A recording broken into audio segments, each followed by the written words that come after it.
My name is Pinkie Blake. I'm 31 years old. And this is the story of how my family mocked me, called me a failure, and pushed me so far to the edge that I disappeared from their view, only to return with a $215 million surprise that shattered everything they thought they knew. It begins in a kitchen. Not just any kitchen, but the blinding white tile, stainless steel, no laughing during dinner kind of kitchen. The kind that smells like polish and power. That was the kitchen at 11, Westfield Drive, Portland, Oregon. My mother, Elizabeth Blake, was seated at the head of the table in her cream silk blouse, tapping out emails between bites of grilled salmon. My father, Dr. Charles Blake, always the surgeon even when off duty, carved his protein with surgical precision. My older brother Marcus is Dr. Marcus Blake, sat in his pressed Yale sweatshirt, nodding along to his own praise. And me? I sat at the end. Barely on the frame of the picture-perfect family they liked to paint. Marcus just got invited to present at Johns Hopkins, my mom said, smiling like she was reading off the back of a Nobel Prize. My dad gave a proud nod. Of course. He's the future of cardiology. Everyone knows that. And Pinkie, my mom added without turning to me, how are the little computer things going? The little computer things, I repeated, forcing a smile. Well, actually, I'm. Just don't forget the LSAT dates, she cut in. If you still want to apply for law school next cycle, there's barely enough time. I didn't want law school. I never did. But in our house, dreams were filtered through parental approval. Marcus got to dream out loud. I got to nod, smile, and lie. It was always that way. I built my first functioning app when I was 16. A scheduling system for my high school volunteers. I coded it in my bedroom while eating cold ramen under a blanket because our house believed in silence after 10 p.m., unless you were Marcus, prepping for med school interviews. I submitted that app to a local competition in Salem and won first prize. The trophy? I set it on the kitchen counter next to the car keys. No one noticed. Instead, that night, the whole family celebrated Marcus's internship shadowing a cardiac surgeon. When I brought up my scholarship offer to attend Oregon Tech with 85% of tuition covered, because of that same app, my mom raised an eyebrow. Why not something more serious? More serious. Because in their minds, tech was for nerds and gamers. Not real careers. Certainly not respectable. So I stopped trying to impress them. I stopped talking about my coding. Stopped emailing them updates about what I was building. Instead, I quietly poured everything I had into what became my lifeline. My company. My soul. A project named Helix, built to fix one of the most broken systems in our country, hospital communication. But I'll get there.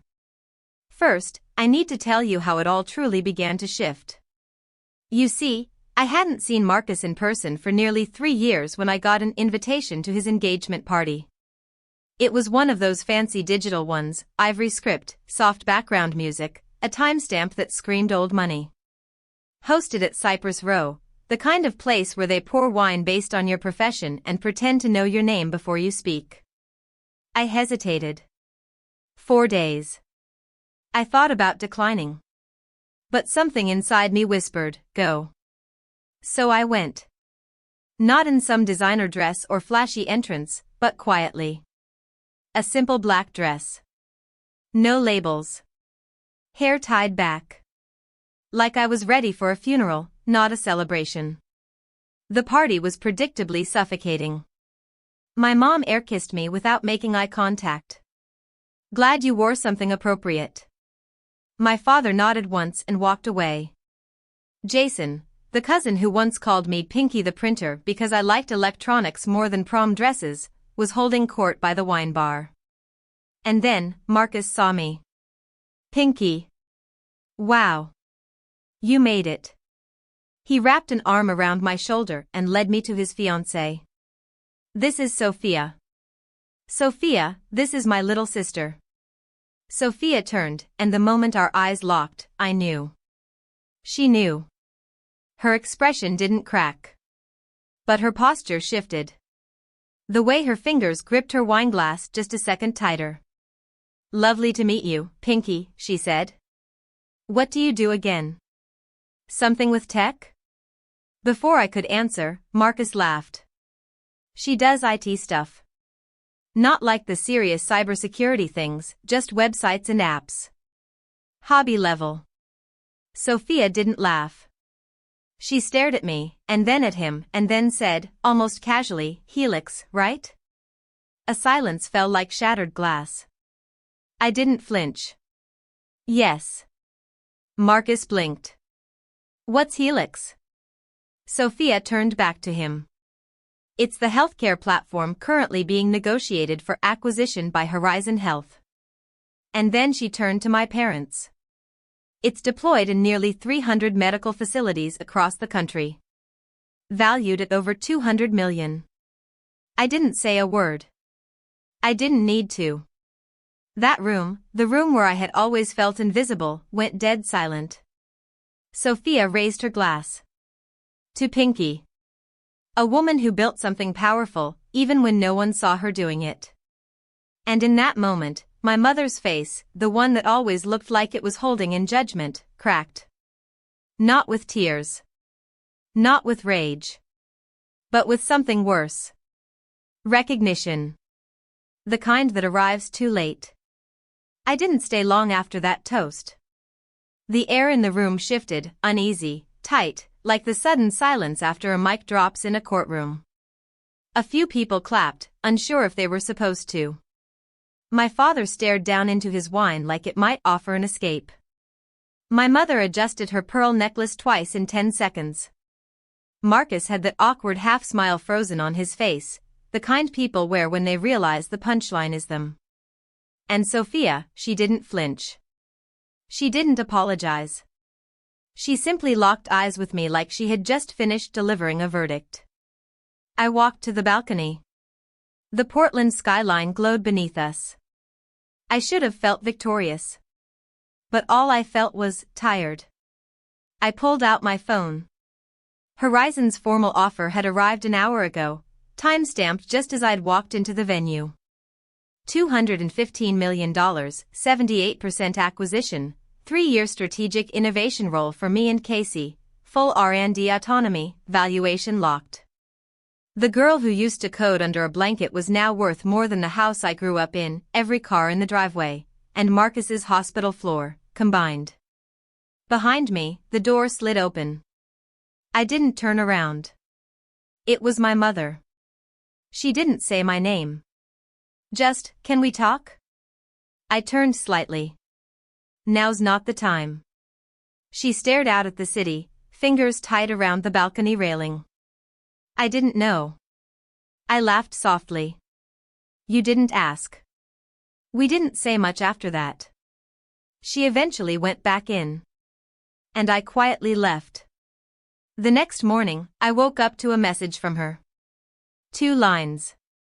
"We need to talk seriously. Heron and Finch.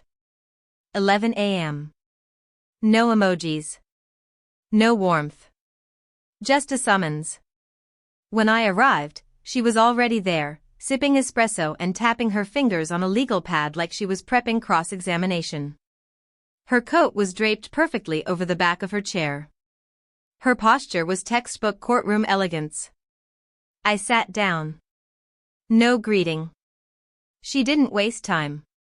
"Why didn't you tell us? Any of it?" I reached into my bag and pulled out a thin folder. Inside were old photographs, me at 16 holding my first coding trophy. Me standing next to a science fair booth that read predictive scheduling algorithm for volunteers. Me smiling next to a younger Casey at our first tech showcase. Newspaper clippings. Regional awards. Letters from MIT. A snapshot of the Helix beta screen. Time-stamped Git commits. I slid it across the table. "I didn't hide anything," I said. "You just never looked." She stared at the photos, then at me. "I thought you were wasting your time." You didn't think at all, I said calmly. You just assumed that law or medicine was the only way someone could be valuable. She looked down, her jaw clenching slightly. I wasn't trying to hurt her. But I needed to say this. For years, my silence had protected them from seeing what they'd done. Now they had to face it. I kept building while you kept doubting. I created a company that helps save lives, not in courtrooms or operating rooms, but by making sure patients don't die from miscommunication. She said nothing. I didn't need your approval then. And I don't need it now. But I do need you to stop pretending you were part of it. That hit. She recoiled, just slightly. I stood to leave. You can call me when you're ready to meet the real me. Not the daughter you tried to sculpt out of someone else's ambition. And I walked out. The next 2 weeks flew by. Horizon finalized the term sheet. Our legal team pushed back on 3 minor clauses. Casey and I flew to New York to meet with their international board. We shook hands with people whose watches cost more than my first apartment.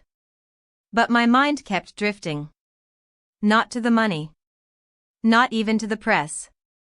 To the fact that for the first time in my life, I wasn't hiding anymore. Word spread quickly in the industry. Forbes sent an inquiry. TechPulse requested a feature on the women quietly transforming healthcare. Even the Oregonian wanted to run a hometown piece. I agreed to just one, the TechPulse interview. On my terms. No glamour. No fluff. Just truth. I wore my gray hoodie. Sat on a stool in the Helix break room. Spoke plainly. I didn't build this to prove anyone wrong, I said. I built this because I knew I was right, even when no one else did. The video went viral. And then Jason showed up. I hadn't seen him in years. Not since he said, you should get into beauty blogging. That's where girls make real money now. But now he stood at my front door, holding a bottle of wine and a nervous smile. I saw the interview, he said. And Sophia explained everything. I stepped aside. You want a tour? Or an apology? He laughed, awkward. Neither. I just want to talk. We sat on the balcony. Same skyline, different energy. I was wrong, he said quietly. I thought you were lost. Turns out, I was the one chasing nothing. We didn't hug. We didn't cry. But I poured him a glass of wine. Then tell the family the truth, I said. Stop letting them pretend I just got lucky. Use my name. He nodded. Sophia visited a few days later.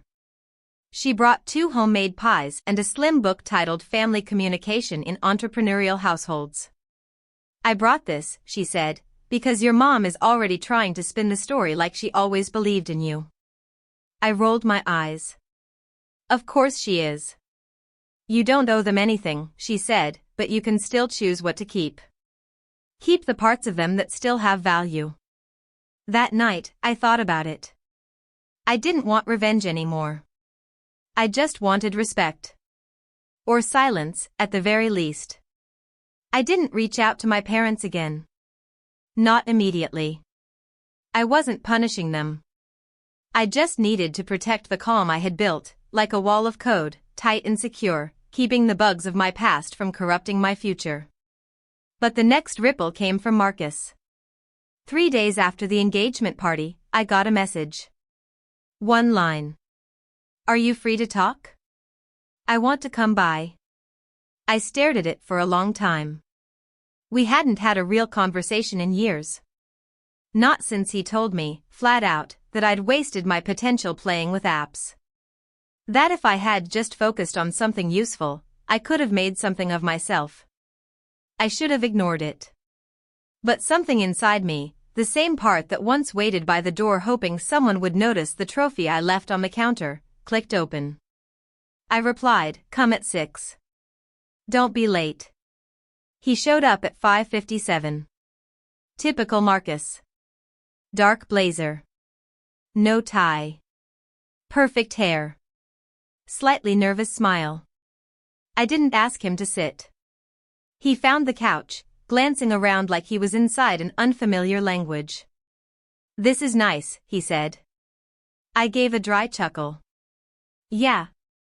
Tech money builds decent views." He winced, but nodded. "I didn't know how big it was," he said finally. "Any of it. I thought you were just freelancing or messing around online." I sat down across from him. Arms folded. "You never asked. You assumed." He looked up, and for once, his voice wasn't wrapped in ego. "I did. And I'm sorry." I said nothing. Let him sit in it. That silence had weight and history. He leaned forward. "I didn't mean to take up all the space growing up. But Mom and Dad, they pushed me so hard to succeed, I didn't realize they were smothering you in the process." "They weren't smothering me," I said flatly. "They were ignoring me." That landed harder than I expected. He looked down. Nodded. Then reached into his coat pocket and pulled out a folded paper. "What's that?" He opened it. "A hospital memo. I'm proposing Helix to our board," he said. "Sophia already briefed them, but they want to hear directly from you. Not as my sister. As the founder." That caught me off guard. I stared at the memo. Then at him. "They're willing to test the system in 2 departments," he continued. "ER and cardiology. And you're the one bringing me in?" I asked. "Not Mom? She doesn't know yet." I raised a brow. "I want this to be from me," he said. "No politics. Just the truth." And for the first time in years, I saw it in his eyes. Not pride. Not pity. Respect. I nodded slowly. "Okay. I'll come." That same week, Sophia invited me to lunch. Just us. No Jason. No parents. Just 2 women who understood what it meant to walk into a room full of old money and old minds, and shake the floor beneath them. She smiled as we Saturday, "You know they're all scrambling, right?" "Who?" "Your parents. They're pulling out old family photos, pretending they saw this coming. Like you were always destined to lead a tech revolution." I laughed. "Let them try. I've got timestamps." "Good," she said. "Because you're about to enter a different arena." I tilted my head. "How so?" She slid a folder across the table. "Internal Horizon Expansion Plan," she said. "They want you to spearhead the long-term care vertical. It's ambitious. But if you say yes, you'd be overseeing development for a system that could touch over 20,000 patients per day." I opened the folder. Scanned the figures. "Are they ready for that?" I asked. "I'm not a politician." "No," she said. "But you're a builder. And right now? That's exactly what healthcare needs." By the time I left that lunch, something in me had shifted again. The anger I'd clung to like armor, it wasn't gone. But it had softened into something else. Purpose. I returned to the office and called Casey. "We're going big," I said. Casey didn't even ask what I meant. She just replied, "Good. About time." The next month, we finalized the Horizon deal. $215 million. With clauses we negotiated ourselves. I kept 12% equity. Casey kept 8%. We retained veto rights on all tech infrastructure changes. We were no longer just startup founders. We were executives. Architects of a digital ecosystem that would outlast us. The media lit up. Headlines ranged from healthcare's quiet visionary to the ghost founder speaks. And at the heart of it all, I remained steady. Not because I had something to prove, but because I had finally stopped proving anything at all. Then came the invitation. My mother's email. Subject: Dinner at Westfield. Family only. Sunday 6 p.m. No details. No emojis. No strings. I stared at it for 20 minutes. Then replied, fine. When I arrived, the house hadn't changed. Same columns. Same creaking front step. Same smell of furniture polish and expectation. But something else had changed. Me. I walked in wearing jeans, a blazer, and a t-shirt that simply said, I write code that saves lives. Jason opened the door. He smiled and whispered, nice shirt. My dad stood near the fire, sipping tea. My mom turned from the kitchen. She looked at me, not past me. And that was enough. Dinner began in silence. Then, finally, my mom cleared her throat. We read the article, she said. In Tech Pulse. I nodded. You've built something incredible, Pinkie. I waited for the but. It never came. She took a breath. And we didn't see it. We didn't want to. That was our mistake. My dad set his cup down. Your mother and I, we had one vision of success. And you made us realize how small that was. I didn't tear up. But my chest tightened. Not from sadness. From release. We're proud of you, my mother said. And for once, I believed her. The days after that dinner felt surreal. For the first time in my life, my parents weren't comparing me to Marcus. They weren't pushing law school brochures across the table or suggesting I apply for internships at firms I had no interest in. Instead, my mother sent me a podcast, one on female tech founders scaling medical startups. And my father called just to ask how real-time record syncing worked. Not to challenge me. But because he genuinely wanted to understand. At first, I braced for the switch. Some veiled insult, a backhanded compliment. But it didn't come. They were trying. Maybe not perfectly. Maybe not fast enough. But trying. The more I thought about it, the more I realized, I didn't need them to suddenly become tech evangelists or gush about my work at dinner parties. I just needed them to stop rewriting my story, to stop pretending they had believed in me all along. And to start telling the truth. A few weeks later, Marcus invited me to present Helix at his hospital's quarterly board meeting.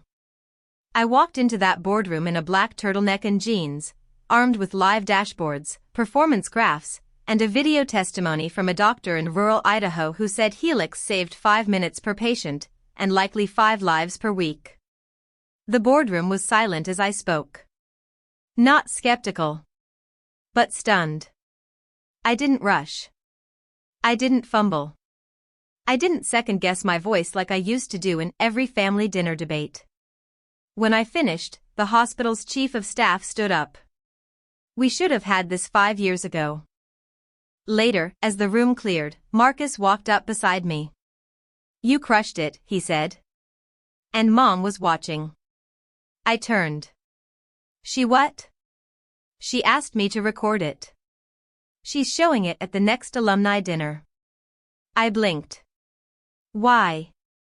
Marcus smiled faintly. I think she's finally realizing you weren't the kid who tinkered with computers. You were the architect. The one building futures while we were all following maps. That night, I sat on my balcony, a glass of wine in one hand, my phone in the other. No work emails. No code reviews. Just stillness. And then, a message pinged. From Aunt Elaine. Just saw your interview on Bloomberg. Tell your mom she's been bragging about it like she's your manager. Congrats, kiddo. I laughed out loud. Then put the phone down and looked out over the Willamette River. The same water that had once felt like a wall now felt like a mirror. Reflecting everything I'd gone through. That same week, Sophia dropped by again. No announcement. Just a knock on the door and 2 containers of Thai food. She kicked off her heels the moment she walked in. I swear, if one more board asks me if I'm related to the mystery woman behind Helix, I might start charging royalties. We ate on the couch, cross-legged, like old roommates. You think they'll ever really see us as equals? She asked. Women in tech. Women in healthcare. Women in power. I thought about it for a long moment. No, I said. But they'll hear us. And more importantly, they'll have to respond to what we build. Sophia raised her glass. To building. Then she leaned closer. By the way, she said. Your mom reached out to Horizon's PR team. I nearly choked on my noodles. She did what? She offered to write a guest piece about raising a daughter who shattered industry norms. I rolled my eyes so hard I saw my own childhood. She said she wanted to support your story, Sophia added gently. But only if you're okay with it. And that was the difference now. They were finally asking. I didn't say yes. But I didn't say no. Instead, I drafted a response and read it aloud. She's welcome to speak. But I won't co-sign any lies. If she wants to tell the truth about how she missed it and how she changed, then she has my blessing. Sophia smiled. You're better than me. No, I said. I'm just done hiding. That weekend, I held the first Code Like a Girl, Lead Like a Founder workshop in our new Portland office. 10 high school girls walked into a sunlit co-working space with mismatched chairs, tangled extension cords, and whiteboards covered in code fragments. One girl, Lila, barely spoke the first 2 sessions. But when I sat beside her and asked what she'd build if no one judged her, she whispered, an app that reminds my mom to take her insulin. 3 weeks later, she presented a working demo. Nothing fancy. Just an interface so simple even my grandmother could navigate it. The applause she received was louder than any I got in my first 20 years. After the workshop ended, Lila sent me a message. I didn't think people like me belonged in tech. Until you sat beside me and said, I see what you're doing. I cried for the first time in months. Not out of sadness. But because for the first time, someone saw the version of me I had always been trying to be. Not just the invisible founder. Not just the overlooked daughter. But someone who could reach back and pull others forward. Helix expanded into long-term care. We hired a new team in Austin. We signed our first overseas trial in Canada. And all the while, I moved quieter. Firmer. Like a woman who no longer feared the silence of her past, but had learned to code something stronger through it. A legacy. 3 months after Helix expanded into long-term care systems, I was invited to speak at the Global Health Innovation Forum in Geneva. Keynote slot.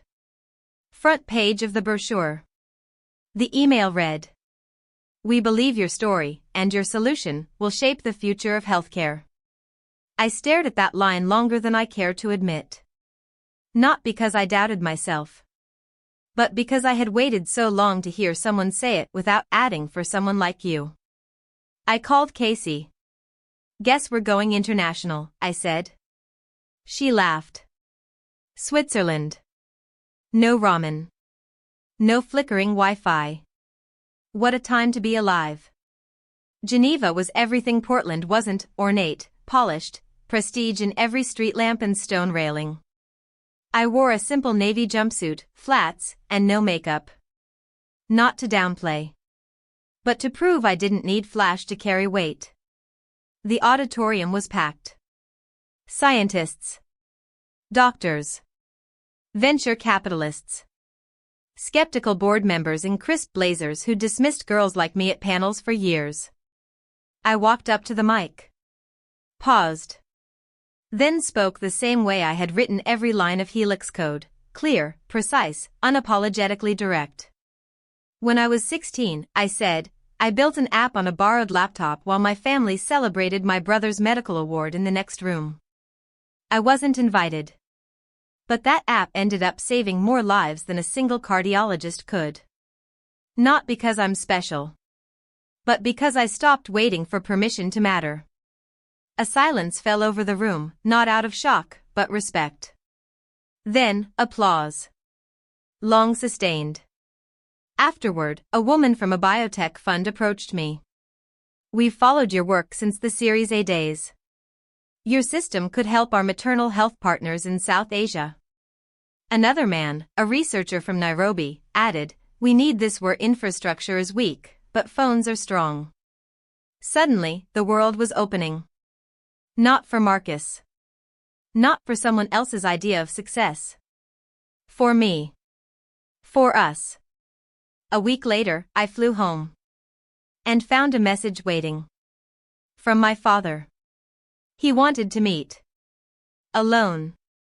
We met at the university hospital where he still consulted part-time. Same white hallways I used to wander as a child while waiting in lobbies, clutching science fair ribbons and hoping he'd notice. He led me to a private lounge. No coats. No podium. Just 2 cups of lukewarm coffee. "I owe you something," he said. I sipped quietly. "I never believed you'd make it," he continued. "Not because I didn't love you, but because I was trapped in a version of success that didn't include software." He chuckled bitterly. "Your mother and we saw you as someone with potential. But we didn't see your power. And that's on us." He looked up. "You've built something real. Something lasting. You're not just successful, Pinkie." He took a breath. "You're important." It hit harder than I expected. I blinked once. Then twice. "You don't need to say that," I whispered. "I'm not here to collect apologies." "I know," he said. "But I need to say it. For me." We didn't hug. We didn't cry. But something deep and immovable shifted in that room. A kind of healing you don't plan for, but quietly welcome. That spring, Helix crossed 500 implementations. A major hospital chain on the East Coast signed a $12 million annual contract. We expanded into South America through a health tech accelerator. Casey led those negotiations. I stayed back in Portland, refining Helix Home, our most ambitious project yet. Helix Home wasn't just about tracking prescriptions.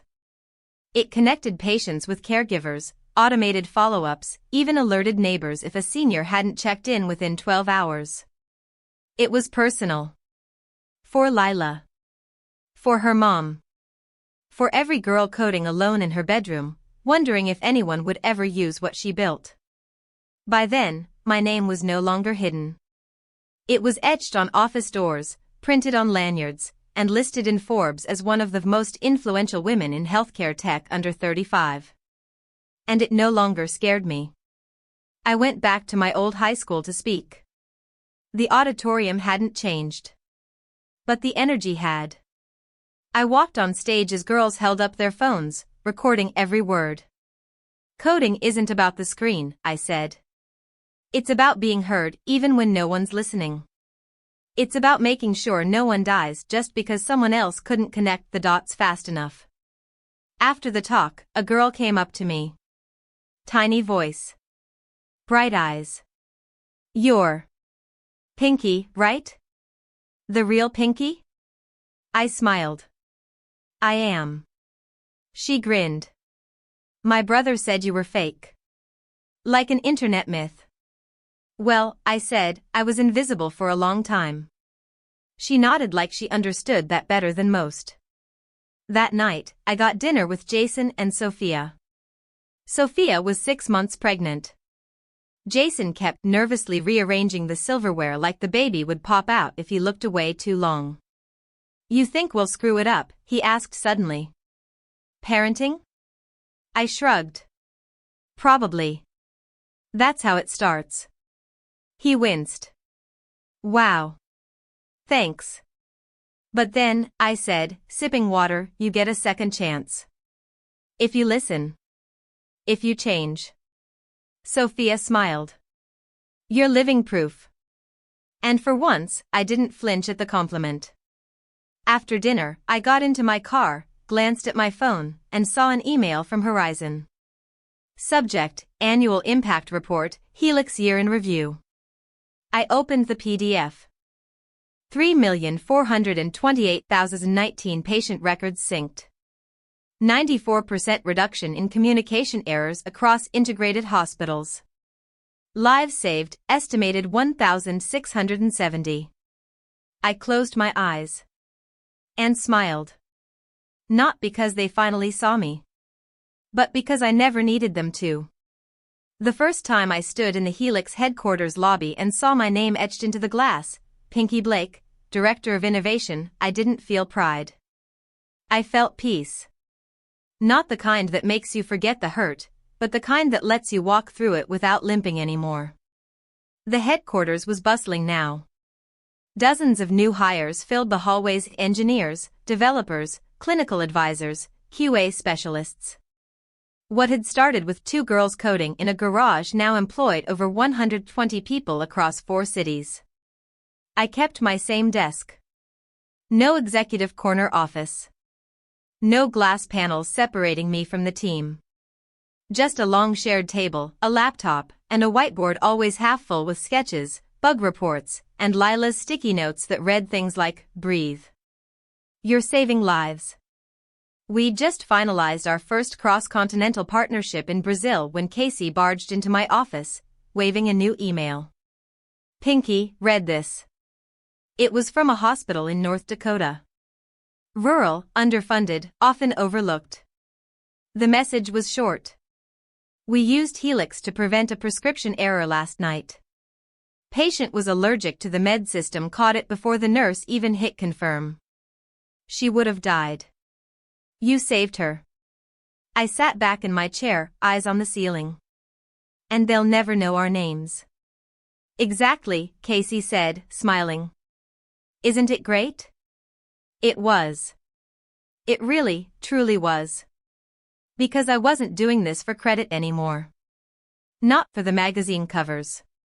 Not even to prove my family wrong.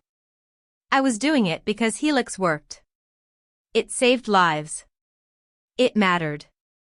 But the past has a funny way of knocking, just when you least expect it. That summer, my mother called. Not texted. Not emailed. Called. Her voice was quiet. Clear. Measured. Your father and I were wondering if you'd come to the lake house. Just us. No fanfare. No cousins. Just family. I hesitated. The lake house had always been Marcus's domain. Childhood summers were spent with him on the dock, holding court with a football in one hand and my parents' approval in the other. I was usually inside, reading code tutorials or watching startup documentaries on a scratched iPad. But something in her voice told me this wasn't just about nostalgia. It was about a reckoning. Okay, I said finally. I'll come. When I arrived, my mom was in the kitchen, wearing a faded sweatshirt and no makeup. My dad was setting plates on the table. The air smelled like garlic and lemon. Real. Unforced. Lasagna, she said. Your favorite. I tried not to burn it. I smirked. At least I'm not sitting at the kids' table this time. She laughed. And it wasn't fake. It had creases. We ate slowly. Talked about the weather. Then Marcus arrived with Sophia, now glowing with the kind of quiet joy that only comes when you've finally stopped trying to impress anyone but yourself. After dinner, we all sat on the back porch. No music. Just wind brushing the trees. And then, my mom spoke. When you were 16, she said, I found that trophy on the kitchen counter. I didn't say anything, but I saw it. I just didn't know how to understand what it meant. I looked at her. Why didn't you ask? She stared at the lake. Because I was afraid. That if I asked, you'd say something I didn't know how to support. I knew how to back up a med school application. Not a dream. And now? She turned to me. Now I realize how small that made me. And how big you became despite it. I didn't speak. I let her sit in her own silence. My dad cleared his throat. We want to support your mentoring program. I raised a brow. Code like a girl? He nodded. We'd like to fund it. Quietly. No names. No press releases. Why? I asked. Because, he said, we want more girls to become builders. Like you. I blinked. Twice. Sophia smiled softly. They mean it. Marcus added, they really do. And for the first time in my life, I believed them. Not because they were trying to win me back. But because they were trying to change. Later that night, my mother sat beside me while the others played cards indoors. I used to think visibility was everything, she said. Courtrooms. Headlines. Power you could hold in your hand. But watching you now, I see the strength in staying quiet until what you've built speaks for you. I didn't reply. I didn't need to. Because that night, I realized something. They weren't proud of me because I forced them to be. They were proud because I stopped needing them to be. And in doing so, I gave them the space to finally see me. The following month, I stood on the second-floor balcony of the Helix headquarters, watching a group of interns tour the office. 10 girls. Most of them no older than 17. Lila led them through the workspace, pointing out our newest testing suite, the Helix Home Beta Room, and the Live monitor screen that tracked system-wide performance in real time. They stopped under a large decal we had added just a week earlier. Built to be seen, engineered to save. One of the girls, a quiet one with braids and thick glasses, raised her hand and asked, "Is it true the founder used to hide behind the company?" Layla laughed. "Yeah. But not anymore. Now she owns every room she walks into." I turned and walked back to my desk, smiling. Later that afternoon, Jason called. He was standing outside a hospital conference room. "Guess what Mom just did," he said. "She didn't buy another book on tech, did she?" "No," he said, chuckling. "She gave a guest talk. Opened by saying, I have 2 children. One's a cardiologist. The other built a platform that's helped more people than I can count." I blinked. "She said your name, Pinkie?" "Full name." No hesitation. It took me a moment to respond. "Huh. Yeah," he said. "Huh. We didn't need to say more. Some changes don't need applause, they just need to stick." That weekend, I visited my old high school again. This time, not to speak, but to attend Lila's presentation. She was graduating early, accepted into Stanford's computer science program with a full scholarship, after Helix sponsored her capstone project. She saw me slip in through the back. When the applause died down, she waved at me. "You taught me that dreams don't need permission. They just need a first line of code." I smiled. Wiped the corner of my eye. After the ceremony, I stopped by 11 Westfield Drive. The house was mostly the same. But the energy wasn't. Marcus was sitting on the porch steps. No lab coat. Just jeans and a hoodie. "We're thinking of selling," he said, glancing at the place. "Too many ghosts." "I know," I replied. "But some ghosts deserve to stay. They remind us of who we used to be." We sat quietly for a while. Then I asked, "Do you think we're okay?" He looked at me. "We're more than okay, Pinkie. You forgave us before we even deserved it." That's something I'm still trying to understand. I nodded. Forgiveness wasn't about letting someone off the hook. It was about unhooking yourself from the weight of their disbelief. The next morning, the Horizon acquisition was finalized in the public press. Helix officially acquired in landmark $215 million deal. Founder Pinkie Blake to lead Global Innovation Division. The comments rolled in. Some praised. Some questioned. Some marveled at how a woman with no Ivy League ties had outbuilt industry giants. But I didn't read them all. I was too busy finishing the design spec for our next project, an offline-compatible Helix tool for rural clinics with no consistent internet. That same day, Sophia emailed me a draft of a piece she was publishing in Healthcare Futures Monthly. Title: When the Invisible Founder Built the System That Couldn't Be Ignored. She asked if I wanted to add a quote. I wrote only this: I didn't build Helix to prove them wrong. I built it so that no other girl had to beg to be seen. We printed that quote on the wall above the engineering team's workspace. A reminder of where it started and why it can't stop now. Pinkie's journey wasn't about revenge. It was about reclamation. About taking the silence they gave her and turning it into a system that spoke louder than their expectations. She didn't fight to be right, she built something too powerful to ignore. And in doing so, she didn't just earn their respect. She rewrote what success could look like for every young woman dreaming in the dark. Let this story remind you, you don't need applause to matter. You just need to keep building, especially when no one's watching. If you found this story meaningful, share your thoughts in the comments. What part of Pinkie's journey spoke to you most? And don't forget to subscribe to Revenge Echoes, where stories speak louder than revenge.